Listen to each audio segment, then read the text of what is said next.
الحمد لله رب العالمين والصلاة والسلام على أشرف الأنبياء والمرسلين نبينا محمد وعلى آله وأصحابه أجمعين. أعوذ بالله من الشيطان الرجيم. بسم الله الرحمن الرحيم.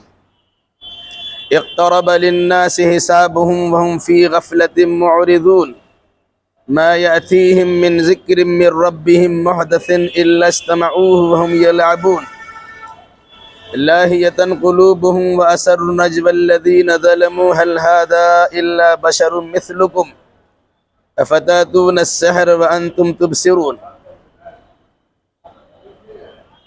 اس سورہ کا نام ہے سورہ الانبیاء.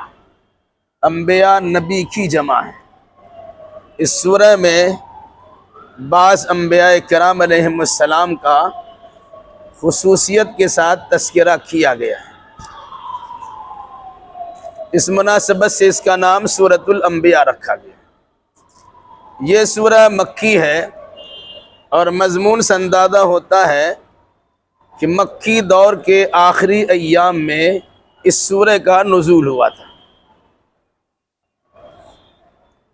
اس سورہ کا مرکزی مضمون انسان کو خواب غفلت سے بیدار کرنا ہے، اور انبیاء اکرام علیہ السلام کی بعثت کا مقصد کہ سوئے ہوئے انسانوں کو جگانا، اور جو لوگ ان کی بات مان لیتے ہیں دین و دنیا میں ان کو سرخروئی کی دولت میسر ہوگی، اور جو لوگ ان کی بات نہیں مانتے دنیا بھی عذاب سے دوچار ہو سکتے ہیں اور مرنے کے بعد بھی جہنم میں ڈالے جا سکتے ہیں. اقترب للناس حسابهم، لوگوں کے لیے ان کا حساب کا وقت بالکل قریب آ لگا ہے. وهم فی غفلۃ معرضون، اور لوگوں کا حال یہ ہے کہ وہ غفلت میں پڑے ہوئے اللہ کی ذکر سے منہ موڑ رہے ہیں. حساب قریب آنا، اس کے کئی مفہوم بتائیں گے. ایک تو یہ ہے دنیا جب سے بنی ہے اور جب قرآن مجید کا نزول ہو رہا تھا اور جب دنیا ختم ہو جائے گی، کہا پہلے والا حصہ زیادہ گزر چکا ہے، اب قیامت کی گھڑی اور قیامت کا وقت قریب آ لگا ہے. اسی لیے اللہ کے نبی صلی اللہ علیہ وسلم نے فرمایا تھا انا والساعۃ کہاتین، میں اور قیامت ان دونوں انگلیوں کی طرح ہوں. مطلب یہ ہے جس طرح ان دونوں انگلیوں میں زیادہ فاصلہ نہیں ہے، اب میرے آنے کے بعد قیامت میں کوئی دیری نہیں ہے. تیسری بات یہ ہے کہ انسان جب مرتا ہے گویا اس کی قیامت آ جاتی ہے. تو ہر انسان کی موت تو بالکل قریب لگی ہوئی ہے. اتنا قریب ہے کہ کوئی انسان نہیں بول سکتا کہ اس کا جملہ پورا ہوگا. کوئی انسان نہیں کہہ سکتا کہ روٹی کا لقمہ بنایا منہ میں ڈال سکتا ہے یا ڈالا ہے تو نگل سکتا ہے وغیرہ ذالک. کس وقت اس کی موت واقع ہو جائے گی انسان کو عطا پتہ نہیں، بالکل قریب ہے موت. اس لیے کہا انسان کے حساب کا وقت قریب آ چکا ہے، پھر بھی انسان کا حال یہ ہے وہ غفلت میں پڑے ہوئے ہیں اور منہ موڑے ہوئے ہیں. عقل مندی کا تقاضا یہ ہے کہ انسان غفلت کو چھوڑ دے اور اللہ اس کے رسول کے فرمان سے منہ موڑنے کے بجائے جس حقیقت کی جانب توجہ دلائی جا رہی ہے انسان اس حقیقت کو سمجھنا شروع کر دے. یعنی اب زندگی کے ایام اکثر و بیشتر گزر چکے ہیں، گور میں گور لٹکا ہوا ہے، جانے کی گھڑی آ چکی ہے. ابھی بھی ہم لاوبالی پن کا شکار رہیں گے اور ابھی بھی غفلت میں ہم پڑے ہوئے رہیں گے تو کب ہم سدھریں گے؟ اس لیے یاد دلائے گا سدھر جاؤ، ورنہ پھر موقع نہیں ملے گا اور بعد میں پچھتانے سے کوئی فائدہ نہیں ہوگا. ما یاتیہم من ذکر من ربہم محدث الا استمعوہ وہم یلعبون. لوگوں کا حال یہ ہے، یہ مکہ کے کفار و مشرکین کا حال یہ ہے، جب بھی ان کے پاس ان کے رب کی جانب سے کوئی نئی نصیحت آتی ہے تو یہ لوگ بغور سنتے تو ضرور ہیں، لیکن سنتے کیسے ہیں؟ وہم یلعبون، وہ کھیل تماشا بنا کر سنتے بھی ہیں اور کام کاج میں مشغول بھی ہے، سنتے بھی ہے، کھیل کود بھی کر رہے ہیں۔ اب کان میں قرآن لگا لیا، آدمی کام کاج بھی کر رہا ہے، یہ تو قرآن کی بے عزتی ہے۔ بہت سے لوگ آپ دیکھیں گے کہ کہیں قرآن پڑھانے والے کسی جگہ بٹھا دیا تو قرآن پڑھ رہا ہے اور اپنا کام میں لگے ہوئے۔ ابھی اور بہت سارے لوگوں نے آج کے اس دور میں کیا کیا، آپ حافظ کو بلانے کی کیا ضرورت ہے، چلو موبائل میں قرآن لگا دیا، گھر کا سارا کام کاج کر رہے ہیں اور موبائل میں قرآن پڑھا جا رہا ہے۔ تو قرآن تو سنتے ہیں، کان میں آواز آتی ہے، لیکن غفلت ہے، ہم اس کی طرف متوجہ ہی نہیں ہوتے۔ تو ایسا کرنا جائز نہیں ہے، یہ در حقیقت قرآن کی بے عزتی اور بے حرمتی ہے۔ کہا جب بھی ان کے پاس ان کے رب کی جانب سے کوئی نئی نصیحت آتی ہے تو یہ اس کو سنتے ہیں، مگر سننے کا انداز کیا ہے، اس کے ساتھ وہ کھیل بھی کرتے ہیں اور کھیل کود کے ساتھ قرآن کو سنتے بھی ہیں، اس کی نصیحت کی بات کو سماعت کرتے ہیں۔ ظاہر سی بات ہے قرآن کچھ پلے پڑھنے والا نہیں ہے۔ ہماتن گوش ہو کر پورے طور سے پوری توجہ کے ساتھ اگر قرآن سنیں گے تب کچھ ہمیں ملے گا، اور اگر ویسے ہی سنتے رہے کچھ قرآن کی ہوا ہم کو لگے گی نہیں ہے اور کوئی فائدہ ہم کو نہیں ہوگا۔ اس لیے قرآن پڑھنے کے بارے میں کہا تھا جب بھی قرآن پڑھا جائے اذا قرئ القرآن فاستمعوا له وانصتوا لعلکم ترحمون، جب بھی قرآن پڑھا جائے تو چپ رہو اور کان لگا کر سنو تاکہ تم پر رحم کیا جائے۔ سننا بھی ہے اور خاموش رہنا بھی ہے تاکہ سنا جائے اور اس پر رحم کیا جائے۔ ورنہ ہوتا کیا ہے، آدمی قرآن بھی سنتا ہے، تلاوت بھی سنتا ہے اور تسبیح بھی پڑھ رہا ہے۔ ایک آدمی ایک وقت میں دو کام نہیں کر سکتا، تو ادھر بھی آدھا سنا، ادھر بھی آدھی تسبیح آپ کی ہو رہی ہے۔ اس لیے اگر کسی مجلس میں بیٹھے ہو، قرآن و حدیث کی باتیں ہو رہی ہو تو خاموشی کے ساتھ قرآن سننا چاہیے، یا قرآن کی تلاوت ہو رہی ہو تو خاموشی سے قرآن سننا چاہیے اور کچھ نہیں بولنا چاہیے۔ لاہیۃ قلوبہم واسروا النجوی الذین ظلموا، یہ قرآن سنتے ہیں کھیل تماشا کے ساتھ، لاہیۃ قلوبہم، اس حالت میں کہ ان کا دل بھی غافل ہوتا ہے، قرآن کی طرف توجہ لگانے کے بجائے ادھر ادھر انسان گھوم رہا ہوتا ہے، بیٹھا ہوا کہیں اور ہے لیکن ذہن دماغ اس کا کہیں اور گردش کر رہا ہوتا ہے، گویا وہ غافل ہے۔ اور یاد رکھیے کہ جو انسان غفلت میں کوئی کام کرتا ہے اللہ کے یہاں اس کی کوئی پذیرائی نہیں ہے، کوئی اہمیت نہیں ہے۔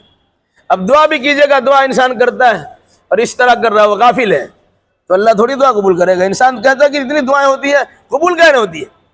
بھائی اللہ کو پوری توجہ سے پکاری تب اللہ قبول کرے گا۔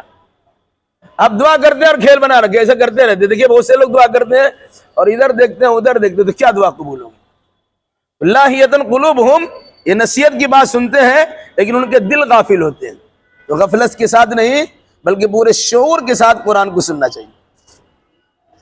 وَأَسَرُّوا النَّجْوَى الَّذِينَ ظَلَمُوا، اور ظالم لوگ نجوہ کرتے ہیں، یعنی سرگوشی کرتے، چپکے چپکے بات کرتے ہیں۔ اللہ کے نبی صلی اللہ علیہ وسلم کے بارے میں بات کیا کرتے تھے؟ هَلْ هَذَا إِلَّا بَشَرٌ مِثْلُكُمْ، یہ آدمی تمہارے اتنا تو انسان ہے، ہمارے درمیان پلا بڑا ہے، فلاں کا بیٹا ہے، فلاں کا پوتا ہے، فلاں کا بابا ہے، فلاں کا شوہر ہے، فلاں کا رشتہ دار ہے، تو ہمارے درمیان تو ہے ہی، یہ انسان ہی نہ ہے۔ اب اس کی بات ہم کیوں سنیں گے؟ یہ سرگوشی کرتے تھے کفار مشرکین اللہ کے نبی صلی اللہ علیہ وسلم کے بارے میں کہ ان کو کون سا سرخاب کا پر لگ گیا کہ وہ نبی ہو گئے، ان کی بات ہم ماننے پر مجبور ہو جائیں گے، وہ تو ہماری طرح انسان ہے۔ کیا فرمایا؟ یہ ظالم لوگ سرگوشی کرتے ہوئے کہتے ہیں هَلْ هَذَا إِلَّا بَشَرٌ مِثْلُكُمْ، یہ تو تمہاری جرا انسان ہے، وہ تمہاری جیسا انسان ہے۔ وَتَأْتُونَ السَّحْرَ، تو کیا تم ان کی سحر جیسی بات، جادو جیسی بات کو سن لو گے، اس کے مطابق عمل کرو گے؟ وَأَنْتُمْ تُبْصِرُونَ، حالانکہ تم دیکھ رہے ہو۔ یہ آدمی جادو بیانی سے کام لیتا ہے۔ کیسی جادو بیانی؟ قرآن کی تاثیر کو لوگوں نے جادو بیانی سے تعبیر کیا۔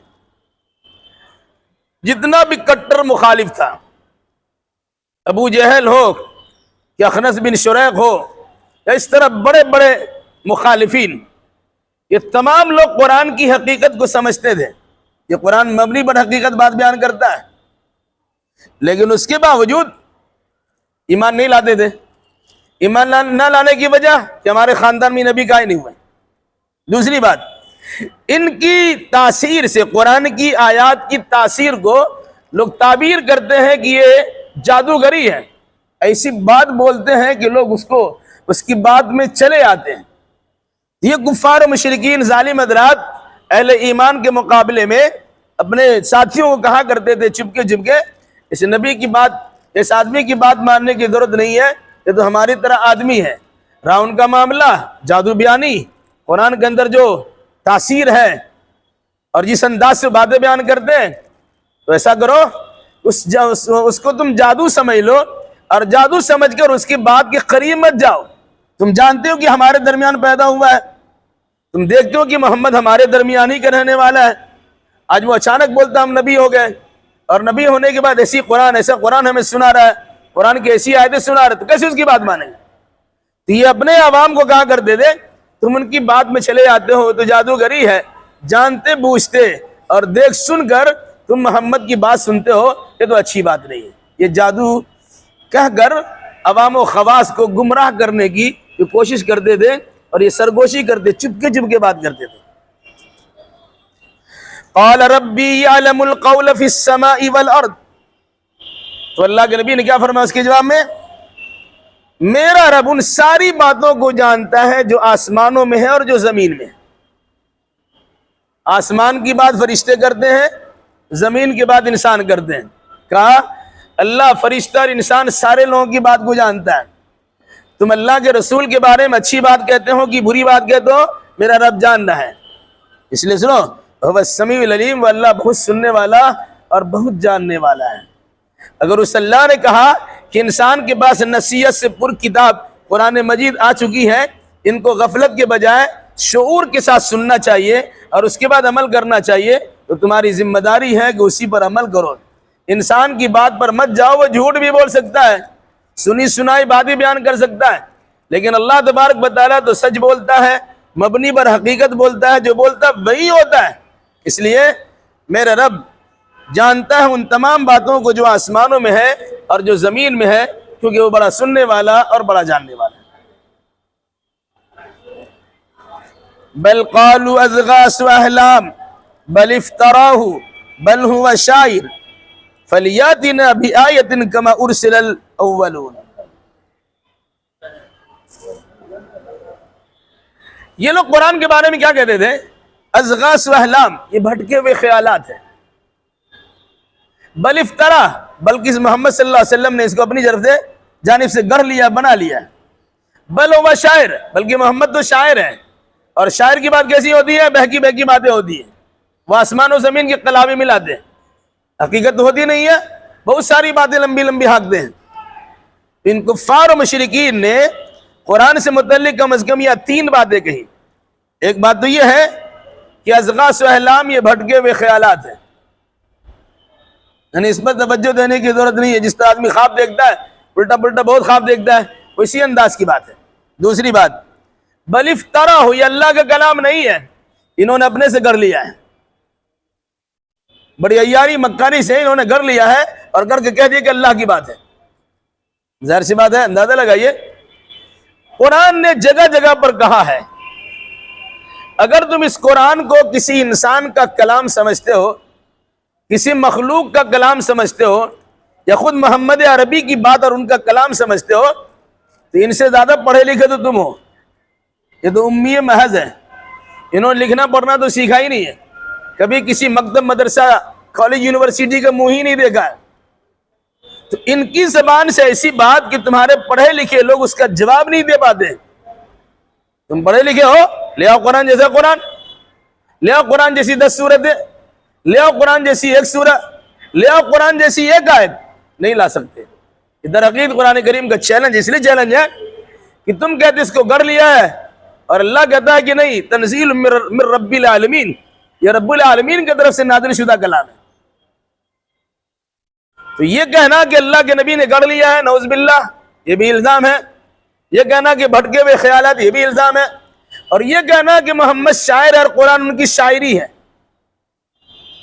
شاعر کے تخیلات ہیں، ان کے خیالات پر مبنی باتیں ہیں، تو ظاہر سی بات تمہارے تو بڑے بڑے شعراء حضرات ہیں، ان شاعروں سے کہو کہ قرآن کا جواب لا کے دے دیں، تو سارے شاعر بھی وہاں پر خاموش ہو گئے، پڑھے لکھے انسان بھی خاموش ہو گئے۔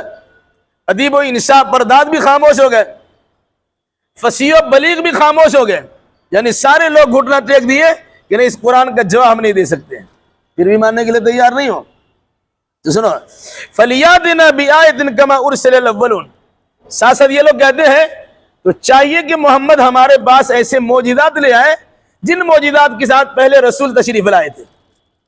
حضرت صالح علیہ السلام کے لیے پہاڑ سے اونٹنی نکال دی گئی، یہ مکہ کے پہاڑی سے اونٹنی لا کے دکھا دے۔ موسیٰ علیہ السلام کے ہاتھ میں لاٹھی تھی، وہ اژدہا بن جایا کرتی تھی، ایسی کوئی لاٹھی دکھا دے، کوئی جادو کی چھڑی دکھا دے، وہ اپنے ہاتھ کے بغل میں جب دباتے تھے نکالتے تو روشن ہو جاتا تھا، ایسا کر کے دکھا دے۔ یہ کفار و مشرکین کا اللہ کے نبی صلی اللہ علیہ وسلم سے مطالبہ تھا، ہم آپ کی بات مانیں گے کب؟ جب یہ نشانی اور دلیل اور معجزہ یا کرامت دکھائیں گے تب مانیں گے۔ قرآن اس کے بعد کا سنو، ما آمنت قبلہم من قریۃ اہلکناہا افہم یؤمنون،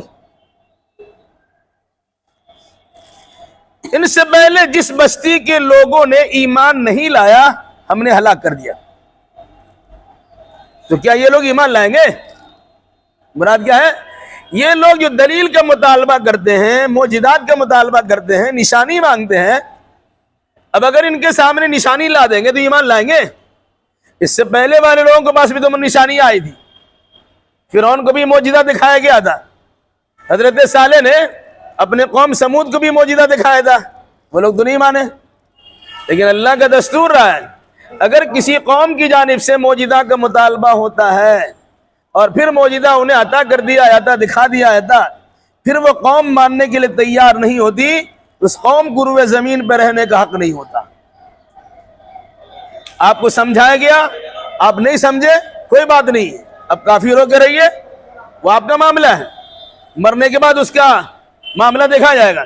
لیکن اگر آپ نے دلیل مانگ لیا، معجزہ کا مطالبہ کر دیا اور آپ کے کہنے کے مطابق معجزہ دے بھی دیا گیا، پھر اس کے بعد نہیں مانتے ہیں تو مجرم ہو گئے، اب فوراً تباہ و برباد کر جائیں گے۔ چنانچہ جتنی قومیں تباہ و برباد ہوئی ان کو معجزہ دکھائے گئے تھے، ماننے سے انکار کر دیا، عذاب سے دوچار ہو۔ تو یہ کفار و مشرکین جو اللہ کے نبی صلی اللہ علیہ وسلم سے معجزات کا مطالبہ کرتے ہیں، ان کو یاد رکھنا چاہیے ان سے پہلے کے لوگوں نے معجزات کا مطالبہ کیا تھا اور اللہ تبارک و تعالیٰ نے معجزہ عطا بھی کر دیا تھا، لیکن وہ لوگ اس پر ایمان لانے کے لیے تیار نہیں ہوئے تھے تو اللہ نے ان کو ہلاک کر دیا تھا۔ تو کیا یہ لوگ معجزہ مانگنے کے بعد، مل جانے کے بعد ایمان لائیں گے؟ اگر ایمان لائیں گے تو الحمدللہ، اور اگر ایمان نہیں لائیں گے تو سن لیں یہ بھی تباہی و بربادی سے دوچار ہو جائیں گے۔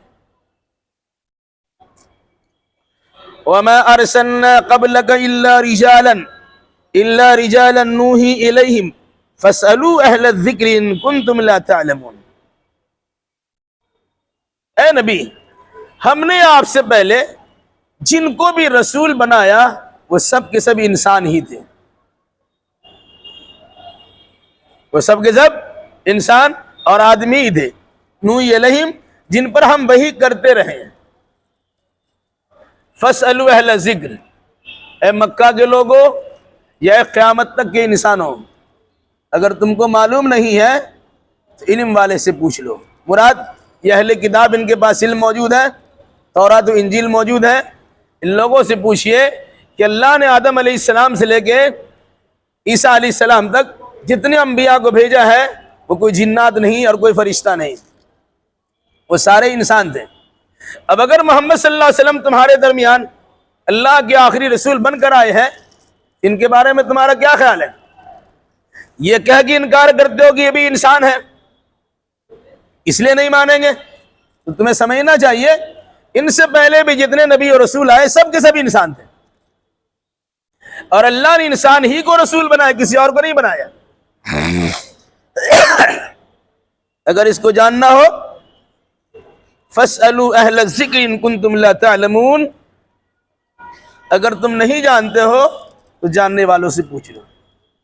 اہل ذکر سے مراد یہاں یہود و نصارہ، ان کے پاس علم موجود ہے، ان کے پاس آسمانی کتاب موجود ہے، ان کے پاس آسمانی شریعت موجود ہے، ان سے پوچھئے۔ مکہ والے سارے کے سارے ان پڑھ تھے الا ماشاء اللہ، اکثر و بیشتر ان پڑھ تھے جن کو امی کہا جاتا، پڑھنا لکھنا سیکھا نہیں تھا. کچھ لوگ بڑے پڑھے لکھے تھے لیکن اکثر و بیشتر لوگ پڑھنا لکھنا جانتے ہی نہیں تھے. ان کے بالمقابل اہل کتاب یہود و نصارہ، ان کے پاس تو آسمانی کتاب تھی، وہ پڑھے لکھے لوگ بھی تھے. تو مکہ کے لوگوں سے کہا آج اگر تم محمد الرسول اللہ صلی اللہ علیہ وسلم کے رسول ہونے سے انکار کرتے ہو صرف اس لیے کہ تم کہتے ہو ہمارے جیسا انسان ہے، تو انسان ہونے کی بنیاد پر رسول نہیں بنائے جا سکتے ہیں، یہ تمہارا سمجھنا بھول ہے. ہم نے ان سے پہلے جتنے بھی رسول بھیجے ہیں وہ سارے کے سارے رسول انسان ہی رہے. اگر یہ بات تم کو سمجھ میں نہیں آتی ہے، تمہارے علاقے میں یہود و نصارہ موجود ہیں، ان سے پوچھ لو، ان کے پاس تو کتاب ہے، ان کے پاس علم ہے، ان سے معلوم کر لو. وَمَا جَعَلْنَاهُمْ جَسَدًا لَا يَأْكُلُونَ الطَّعَامَ وَمَا كَانُوا خَالِدِينَ. ہاں ایک بات یہ بھی یاد رکھیے، کفار و مشرکین کہا کرتے تھے مَا لِهَذَا الرَّسُولِ يَأْكُلُ الطَّعَامَ وَيَمْشِي فِي الْأَسْوَاقِ. یہ کیسا رسول ہے جو کھاتا پیتا ہے، بازار میں گھومتا ہے. ہم تو سمجھ رہے تھے کہ ایسا رسول ہے جو کھائے گا پیے گا نہیں. اللہ نے کیا کہا وَمَا جَعَلْنَاهُمْ جَسَدًا لَا يَأْكُلُونَ. ہم نے انہیں ایسے جسم کا نہیں بنایا کہ جو کھائے نہیں. ہم نے ان کو جسم ہی ایسا کیا ہے جن کو بھوک لگے گی جو کھائیں گے پیئیں گے، اور ساتھ ساتھ وَمَا كَانُوا خَالِدِينَ، اور ہم نے ان کو ایسا بنایا کہ وہ ہمیشہ نہیں رہیں گے. آدم علیہ السلام آئے چلے گئے، نوح علیہ السلام آئے چلے گئے، ابراہیم علیہ السلام آئے چلے گئے، موسیٰ و عیسیٰ آئے چلے گئے، بہت سارے انبیاء آئے چلے گئے. یہ نبی بھی آئے، یہ بھی چلے جائیں گے. جانا تو سب کو ہے، جو پیدا ہوا ہے ان کو دنیا سے جانا ہی پڑے گا. تو کہا ہم نے کسی رسول کو ہمیشگی نہیں بخشی ہے کہ وہ ہمیشہ رہیں گے. ہم نے کسی رسول کو ایسا نہیں بنایا کہ وہ بغیر کھائے پیے زندہ رہیں گے. ان کو کھانا پینا پڑے گا، چاہے تھوڑا ملے چاہے زیادہ ملے. وہ کھجور کھائے، پانی پیے، یا مرغ مسلم کھائے، گوشت کھائے، یا جو بھی کھانے کو ملے. جو کھانے کی چیزوں کھائیں گے بغیر کھائے نہیں رہ سکتے. یہ فرشتوں کی خصوصیت ہے، وہ کھاتے نہیں ہیں. انسان ہے تو کھائیں گے، اور ساتھ ساتھ انسان ہے ان کو مرنا بھی ہے. اس لیے تم رسول کے بارے میں سے مت سوچنا کہ ہمیشہ ہی رہیں گے اور یہ کھائیں گے پیئیں گے نہیں. تمہارا انکار ہے کہ بازار میں جاتے ہیں، خرید و فروخت کرتے ہیں، کھاتے پیتے ہیں، سودا سلب لاتے ہیں، اپنا بیوی بچوں کو سنبھالتے ہیں، یہ رسول کیسے ہو سکتا ہے؟ تو تمہارا یہ کہنا صحیح نہیں ہے کہ ہم نے رسول جس کو بنایا وہ انسان ہی میں سے بنایا. ثم صدقناہم الوعد فانجیناہم ومن نشاء واہلکنا المسرفین. پھر ہم نے ان کے ساتھ کیے گئے وعدے کو سچا کر دکھایا، تو ہم نے ان کو نجات دے دیا اور جس کو چاہا نجات دے دیا. واہلکنا المسرفین، اور حد سے تجاوز کرنے والے کو ہم نے ہلاک کر دیا. کہا ان سے پہلے تاریخ رہی ہے، ہم نے انبیاء و مرسلین سے جو وعدہ کیا وعدہ پورا کر دیا. وعدہ کیا تھا؟ آپ کو بھی اللہ نجات دے گا، آپ کے ماننے والوں کو بھی نجات دے گا. وعدہ کیا تھا؟ آپ کے دشمنوں کو تباہ و برباد کر دے گا. تو اللہ نے اس وعدے کو سچا کر دکھایا، ہر دور میں نبیوں کو بچا کے رکھا اور ساتھ ساتھ ان کے مخالفین کو تباہ و برباد کر دیا. تو کہا اے مکہ کے لوگو، آج اگر تم محمد الرسول اللہ صلی اللہ علیہ وسلم کی مخالفت کرتے ہو اور اس سے باز نہیں آتے ہو، تمہارے لیے متعین مدت ہے، مہلت متعین کر دی گئی ہے، وقت مقرر تو تم رہو گے، اس کے بعد تمہارے ساتھ بھی تباہی و بربادی آئے گی. ایمان اسلام قبول کرو گے تو الحمدللہ، نہیں قبول کرو گے تو مختلف قسم کے عذاب سے دوچار کیے جاؤ گے. لَقَدْ أَنزَلْنَا إِلَيْكُمْ كِتَابًا فِيهِ ذِكْرُكُمْ أَفَلَا تَعْقِلُونَ. سنو، ہم نے تمہارے پاس ایک ایسی کتاب نازل کی ہے جس میں تمہارا ذکر موجود ہے، تم عقل سے کام کیوں نہیں لیتے ہو؟ مراد کیا ہے؟ انسانوں کو اللہ نے مخاطب کیا، قرآن تمہاری رہنمائی کے لیے کافی ہے، تمہارا تذکرہ ہے، تمہارا ذکر ہے، اچھے برے حالات کا ذکر ہے. اچھا کرو گے تو اچھا پاؤ گے، برا کرو گے تو برا پاؤ گے. تمہاری نعمتوں کا تذکرہ ہے، تمہاری شان و شوکت کا تذکرہ ہے، تمہاری بڑائی کبریائی کا تذکرہ ہے.